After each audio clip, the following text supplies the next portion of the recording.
Our original substantial completion date was November 26th. A week from tomorrow, they have the grand opening ribbon cutting. Week after that, first concert in the building. So I know a Gemba Walk is usually walking around a very active job site. How many of you have been on a previous Gemba Walk? Okay, so you probably know you're on a very active job site and the contractor's showing you how they applied lean principles on the job. So we're beyond that because we're handing the keys over to the owner. We got the CEO from the city and they're ready to have shows. So we've set up some places around the building where we're going to talk about some of the things that we did that I think are very innovative and how we implemented lean practices and principles on this job, and it allowed subcontractors to save time, money, improve the quality, collaborate better.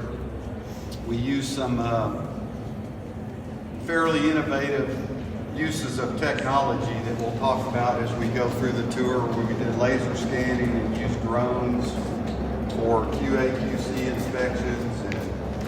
And American Terrazzo, this was one of the fanciest elements of the building, and I'd say the most difficult. I don't remember how many total square feet the pattern terrazzo we had. Yeah, so there's probably total size just on the first floor, but there's probably around this level. There's probably like 110,000, 120,000 square foot of terrazzo.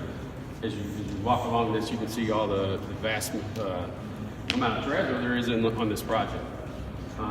The building is just full of very unique details. You'll notice some of the grass patterns in the rails. There's $10 or $11 million worth of millwork in the building. As you wander around, you're going to get the feeling that this looks more like a performing arts center than it does a building that you have rodeos in. But it's a multi-purpose arena, so we've got an ice slab. We've already set up for the hockey configuration, made ice. We did that back in July. Set it up for first time we actually use this type of system of installing our floor and doing our layout.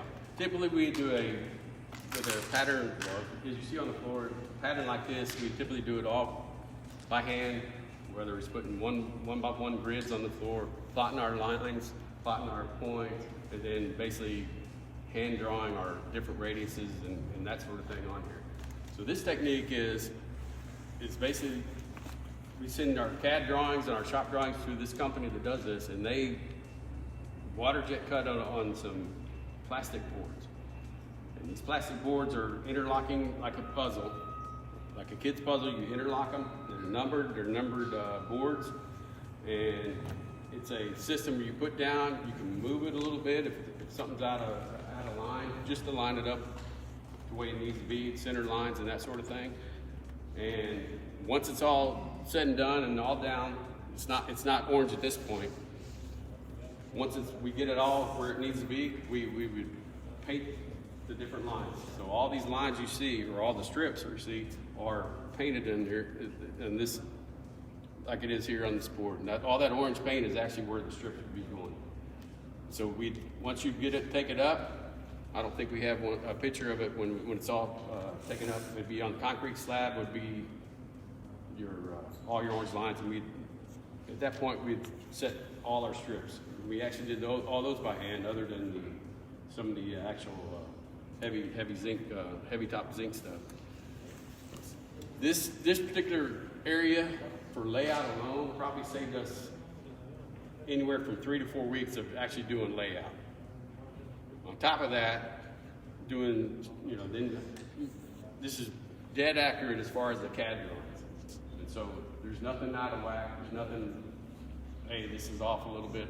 It's per drawing, so everything is very true to whatever the architect, whatever he wanted to achieve. So this is extremely diligent, it's effective, it's